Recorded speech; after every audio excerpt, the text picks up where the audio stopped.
This is House Planning Help episode 75. Hello, I'm Ben Adam Smith, and this is the podcast for you if you're setting out to construct a new home or considering overhauling an existing dwelling.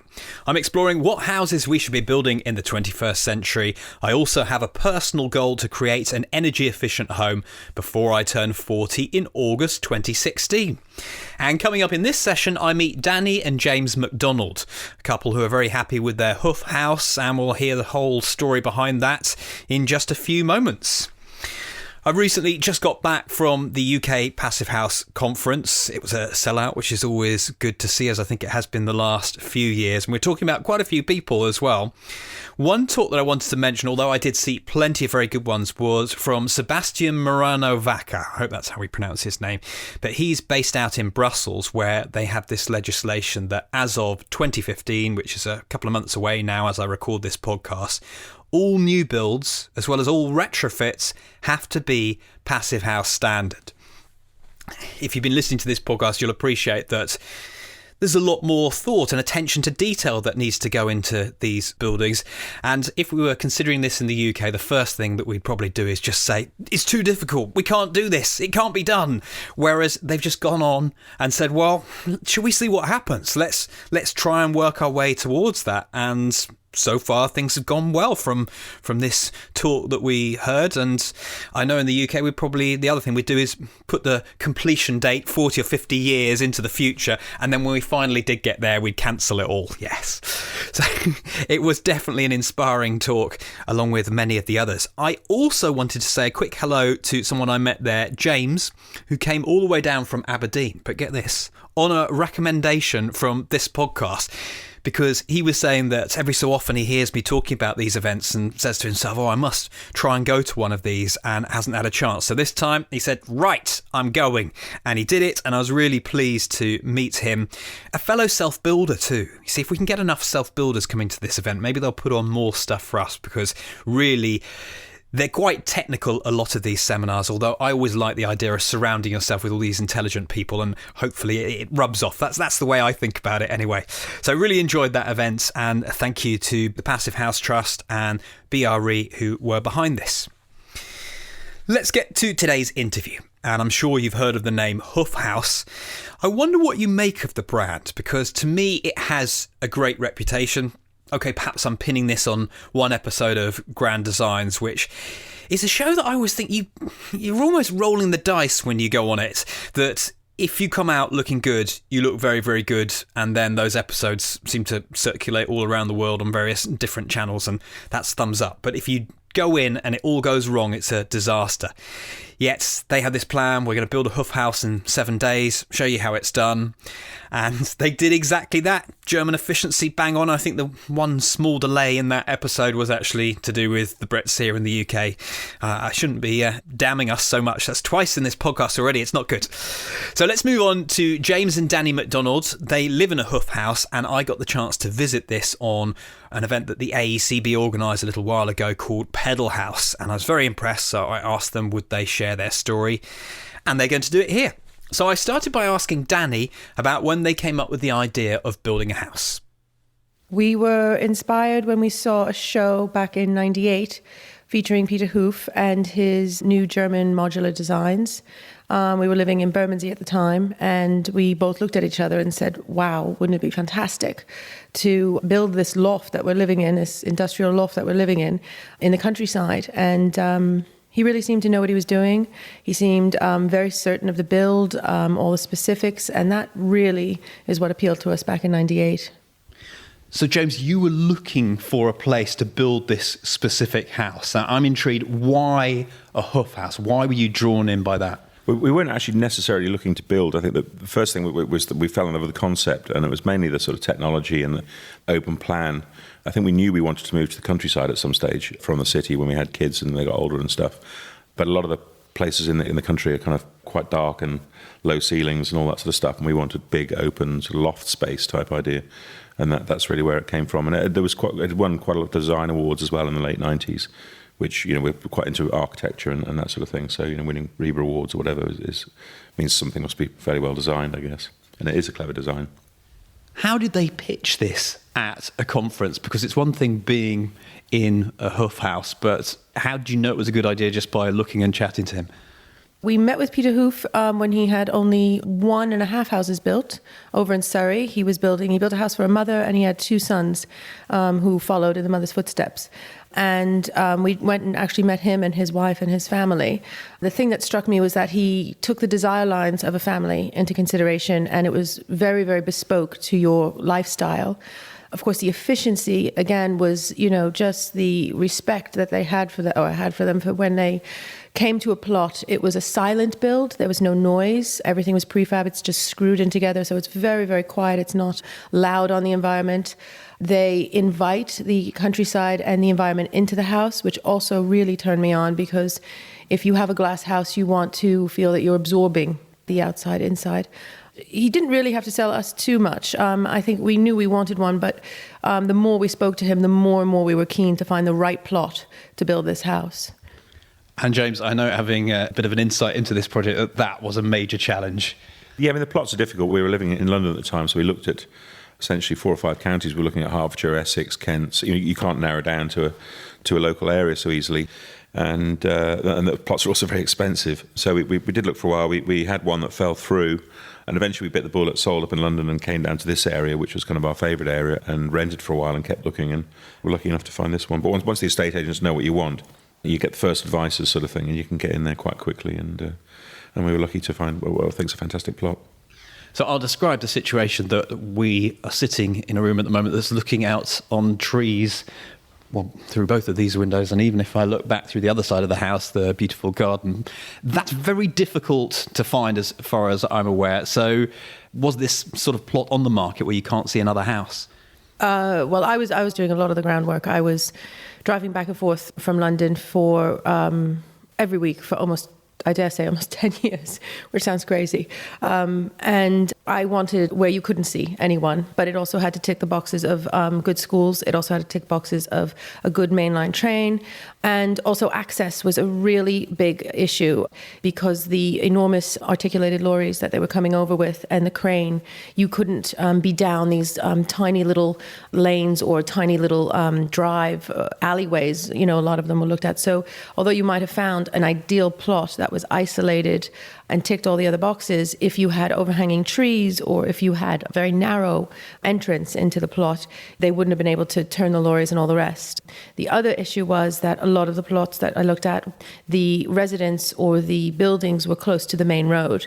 And again, we didn't want that because we wanted a footprint behind.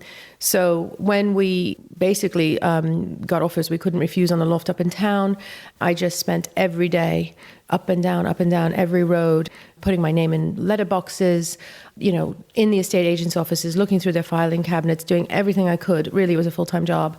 And fortunately, I think a lot of it was luck. This property came on the market on a Monday. It wasn't even drawn up in a proper format. And one of the estate agents who I was working with gave us a tip. She said, look, I think this is going to be great for you. We went to see it on a Wednesday, made an offer on a Friday, and it was accepted, which was great. And then he got further offers, but he turned it down. So again, we were very lucky because he shook our hands, and he was actually a decent fellow at the end of the day who we bought from. Yeah, and we decided, okay, this is it. Here we go. No looking back. The other thing is that it did need to have a habitable property on it. Dani was not prepared to live in a caravan, which is probably understandable.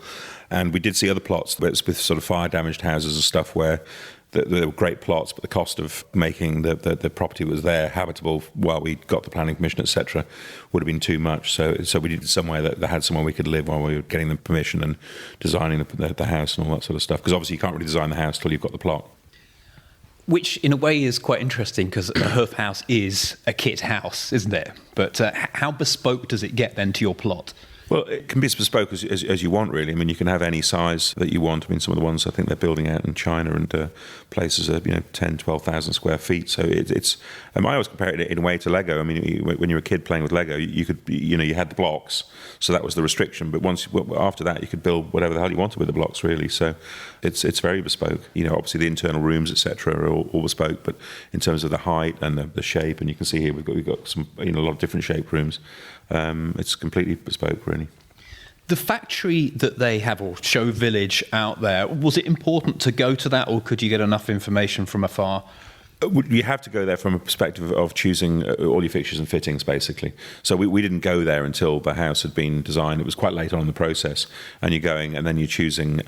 You kind of, because all the fitted furniture is all HUF, the kitchen and the bathrooms, etc. And then obviously you've got your carpeting and light fixtures and everything. And it was quite an intense process because I think we chose the whole lot in pretty much a day. And they had everything there. We'd already had the basic price of the house, and everything's priced in right down to the last door handle. But then it's kind of, well, what do you want in addition to that? And they had taps for €16,000 a tap and things that had all LEDs and all sorts of funny things. But the choice was immense, and it was quite difficult to narrow down exactly what you wanted. I think it was the budget really that narrowed it down mostly for us. It's a bit like having a car and choosing that. You've got the basic model and then build that. Yeah, very much so, yeah. But with obviously a lot more options. Going back to the plot for a moment, so maybe you could tell us a little bit about what was on it, Dani, and whether you thought you could last the time. Oh gosh, yeah, it was a family that lived here from, I think they bought the property, or actually, I dare say, I think they were probably given the property back in the 70s, and they lived in a shed with no electricity, a tap outside from at least 74 to 82. But they really lived off the land, this family, for a very long time. And when we got here, I did think, oh my gosh, I had to really gut this cottage out and just do so much work so mold wouldn't grow. So when we took a shower, it wasn't electrocuting us because the wires were touching the pipes. But the advantages of living in that house, while we watched the light, while we watched the seasons, I couldn't put a price on that, because you could really see how the sun fell in the winter and how it burned through in the summertime, and that very, very much determined where we were going to situate the various rooms of the house once we broke ground. And that was something an architect you couldn't draw that up. You had to be here to see that. I always think that a HUF house, because it has this reputation of being put together in a matter of just a few days, that once you got your plot, so now it can go up. But I'm imagining it is quite a big space in between there. Yeah, and also, like James was saying, our budget also was a big dictator. The euro went parity with the pound at the time.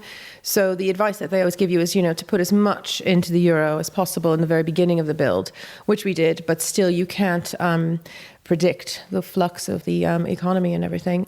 So yeah, there's so much you can do, but then it's not actually until you sit down and start drawing things out that you realize, because it's very abstract. It's not like you're walking around a house that you're renovating. This is all very two-dimensional at the time. It was very abstract to kind of figure out, oh gosh, if the living room is here, will we be able to, see through to the dining room? So we tried to make it feel as organic as possible, even though it's very geometric and rigid. What was important in terms of using that daylight for the different rooms? What did you want? Where did you know, or was it a game of playing? Yeah, we definitely knew we wanted the facade that was all glass to face north, because that's where you get the constant light. I knew that from art school. All studios face north. We knew we wanted the kitchen in the east and the dining room in the west. And I had different giant stakes that I'd be running around in the field, putting down at different times of year and saying, this is where I want it, the kitchen to be facing. And we changed the whole entire aspect of the house about 22 degrees, I dare say, a couple of weeks before they broke ground, which really freaked them out. They were just like, you can't do that. And we were just like, yeah, actually, no, sorry. But why? Well, A, we wanted the light in the morning to be in the east, in the kitchen. And B, we realized that when you came up the drive, it was more about the journey than the destination. So we didn't want it to sit on this slope as a corporate house, obvious in your face. We wanted it to curve, and it wasn't easy to get them to do a curve. They're very, up and down.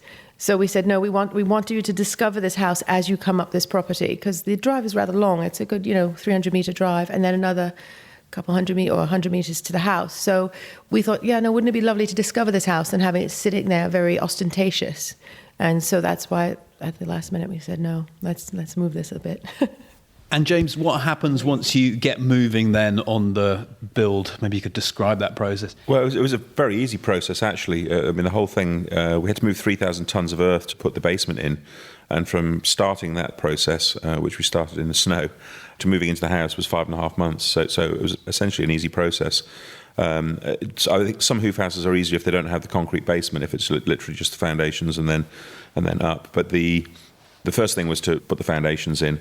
Then they put the concrete basement, which was also prefabbed. But it's very strong concrete. It's the same as they use in the autobahns. If you try drilling into the concrete down there, it's nigh on impossible, which I've had to do. So it was a very quick process. But the top side, so everything we see on this floor, including all the glazing downstairs and all the tiling on the roof, that was all done in a week, which is incredible. It was incredible to see it. We did a little bit of homespun time-lapse photography, so just to show how quickly it was happening. Is it always this layout that the bedrooms, almost an inverted house, the bedrooms go at the bottom and the living quarters at the top, or that was just the way you wanted it? Well, actually, it wasn't really the way that we wanted it. They're not normally like this, although it's quite common in Europe. But for us, it was, once we spoke to the architect, it was a bit of a no-brainer, really, because obviously we've got great views from here, and there's no point in having great views in your bedroom and then living underground, essentially. So we wanted the great views here and then putting the bedrooms downstairs. And actually, there's a massive benefit to that, which is in the climate, when it's hot in the summer, as you go downstairs, you can feel the temperature change because obviously you're buried, so it's much cooler, which is ideal for sleeping in the summer. And the converse applies in the winter when it's a bit chilly. You go downstairs, you can feel it getting warmer, so it works perfectly. And whilst it is a basement, you've got a solid wall of glass, so you don't feel like you're in a basement because one wall in each bedroom, or more than one wall in our bedroom, is glass. That was one thing that really interested me when I first saw this, is the ventilation itself, because we've done a lot of podcasts on passive house where airtightness, obviously this is an airtight structure, but one of the advantages of using the airtightness is in the ventilation system, that you have control, but there's no ventilation system in here. So what does that mean for the indoor air quality? What you can do is, over time, depending on the temperature, etc., in the winter you're not going to have as much ventilation, but there are a lot of options in terms of the ventilation here. The technology is actually, they claim, is Roman technology, so the idea being that you have these windows quite high up, so that if you open a few of them, you just get a steady breeze going through the top, so that removes the heat from the air in the summer. And even right at the very top of the building, we've got some windows on motors which do the same thing. And each of the bedrooms has a door/window where you can kind of ventilate from there.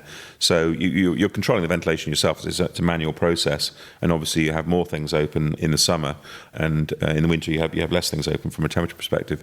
And one thing worth pointing out as well, in terms of the ventilation in the summer, a lot of people would think if you're living in a glass house that it's going to be really hot.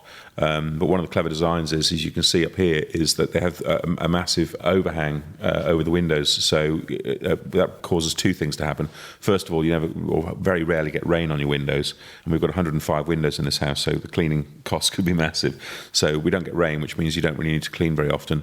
And secondly, in the summer, you don't get any direct sunlight into the house, except first thing in the morning and last thing at night. So it's not like living in a greenhouse. So all you need then is the ventilation, and it's quite a bit cooler in the house than it is, outside.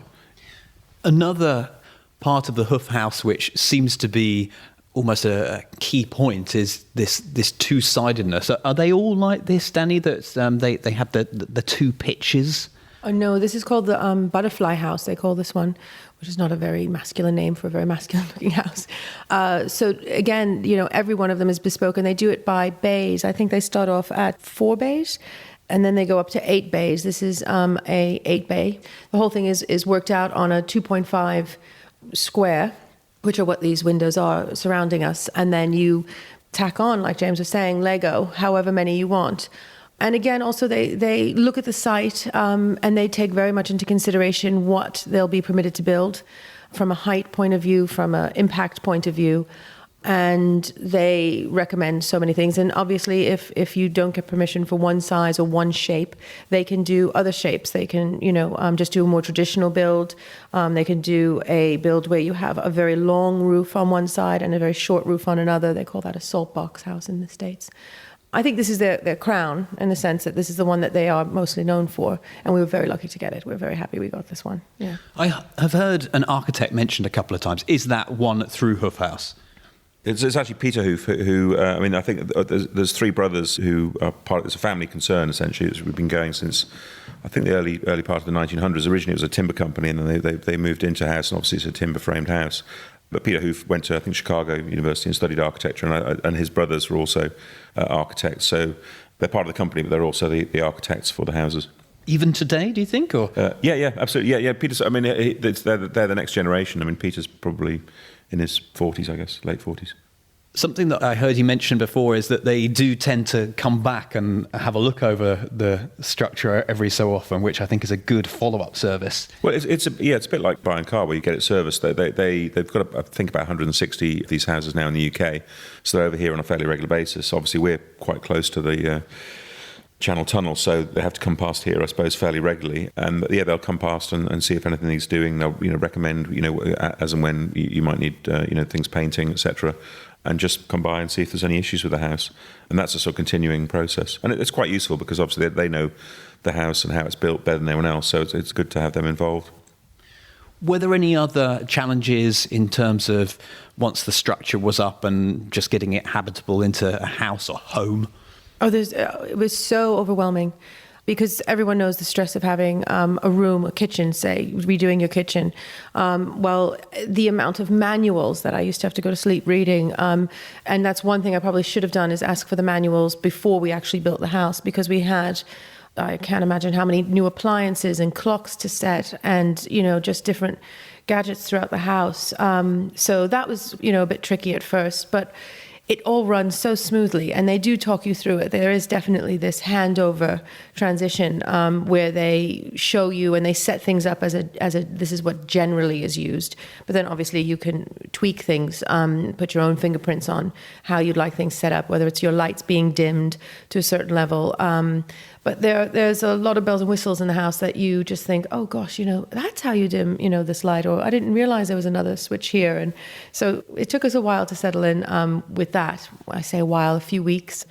But again, because we designed the kitchen the way we wanted it, all our fixtures and fittings and things like that, our own things, just fit in very, very easily. The kids loved it. They couldn't wait to get in their bedrooms and put all their stuff everywhere and put their fingerprints all over it. So I wouldn't say it was challenging. It was really exciting. It was really a whole whirlwind of, getting in and making it ours, really. And what's it been like to live in? Oh, we love this house. I appreciate every day, I have to say. I really do wake up every day and appreciate it because we work so hard as a family and really as a community. The support I had from friends and family to say, don't worry, you'll get it built, because we were there for almost 3 years in the little house. And it's great because we knew when we had our friends down from London where they'd want to sit and read the newspapers, and they do. We knew that when the kids' friends came over and they wanted to make a stir fry, where they'd gravitate towards. And it's very intuitive. The house is very, very intuitive. If you want a glass, it's next to the sink. If you want a cup, it's next to the kettle. If you want, a towel, it's right there in the bathroom. It's just very, very comfortable, easy, very accessible house to live in, and we love it. We have so many parties inside, outside, 4 seasons. Yeah, we have a lot of fun in this house. The renewable technology is quite well hidden, but maybe you could tell me a bit about that, James. Yeah, we did look at solar panels, but at the time the solar thing would really be for hot water heating. It wouldn't really be for electric, so we didn't go that route. For the heating, we've got a ground source heat pump, which basically involved putting about 800 metres of pipe out into the field, which was quite a cost-efficient process, actually, and then there's a heat exchanger downstairs. So that does all our heating and all the hot water. So we've got no sort of oil or gas bills. We also drilled a well on the property, which originally we were running the house off. We're now actually on the mains, but we run all the water, which is quite considerable, in the garden off the well, which means obviously if you get a hose pipe ban in a drought time, we've got plenty of water to keep the plants going. Other than that, that's all we did. So we get water and electricity in, and the rest of it is done on site, as it were. Is there anything else that we should have mentioned, maybe big gaps in the journey just before we finish up? I have to say, if you had to do it all over again, yes, you would do it maybe slightly differently, but you can't predict any hurdles that you're going to come across. There weren't any hidden costs with this house at all. That's one thing I have to say. It was done on time, to budget. There were no surprises at all, and it was a real pleasure once the process got underway. What it takes to get to that point, nobody can predict. Nobody knows what's going to happen. Nobody knows there's going to be a snowstorm on the day you decide to break foundation. And so that, I guess, was part of the excitement looking back, but a bit stressful as you were going through it at the time. But we became closer. I kept saying it was either going to make or break us, and I think it really made us as a family, because the kids are very proud, and everyone who comes up here is really respectful to it, young and old. They really respect the house, and they really appreciate the space, and I think they really enjoy being here. And what have you learnt through this process that perhaps you could pass on to someone else who wanted to self-build? I think it's just perseverance, really, is what you've got to do. I mean, if you have the dream, I think you've just got to go out and grab it. We were lucky enough to be able to afford to do it, and it was a long process. I mean, really from inception to moving in was a 10-year effort, although we weren't looking to do it immediately. But that was it. And I would certainly recommend this as, if I was ever going to build again, I would only do a HUF House, I think. And it's really something we haven't really mentioned, is just the quality of everything. The way it's built. Actually, the technology in this wood is exactly the same as they've just used in the new Crossrail station at Canary Wharf. That wooden structure is the same stuff. And I just the fixtures and fittings. Going to other places and seeing how the doors work, and you think, oh my God, this is nowhere near as. I mean, everything just fits perfectly. It's very Germanic. It's like how you imagine a German cars and stuff. Well, they build their houses to the same quality standards, really. James and Dani, thank you very much. Yeah, thank you. Thank you. You can find today's show notes at houseplanninghelp.com/75, where we've summarised the key points. We've got some photos of their house as well, including the lovely landscaping in the garden too. And there are links to HUF House, so you can find out more about them yourself. Just a couple of announcements before we conclude for today. And one of those is that the documentary filming is underway. I feel like I should have a cheer there ready to go. We had quite a tough day, I suppose, actually, in the end, because it was pouring down with rain, but that did not stop us. We got everything filmed that we needed to. This first day of filming was about setting the scene, and actually a bit more about why I'm so passionate that we need high quality housing and well thought out, decent homes. This coming week, we're filming for a few days in a row, actually, and we're getting Paul Jennings from Aldas involved. He's our expert who's going to be in a large part of this documentary too. So one of the things that I like is Paul is actually building us a house. Not quite that big. It's a demo house of how air can leak out and what that means. So I can't wait to see this. He's going all A-team on it, and that's going to be great to feature that in the documentary. I have a call to action as well, and that's to get involved in one of our Google Plus Hangouts that we've got coming up. I ought to put together the list for next year. We've still got a couple for this year. It doesn't matter where in the world you are, whether you're in the construction industry or a self-builder. It's about bringing people together, and all you need really, webcam, microphone, and that might even be built into your computer, and a reasonably good connection to the internet, and you're in business. So past topics have included things like, how do you get your house built on budget? Should your house be off grid? What's stopping you from retrofitting? And as I mentioned, we just add to those topics and continually looking for people who want to join in and just share knowledge. That's what it's all about. So houseplanninghelp.com/hangouts. We'll also put that into the show notes for this episode today. Next time, David Sharp from Thomasons is my guest, and we're going to be looking at what goes into the foundation. So I hope you can join me for that one. Thanks.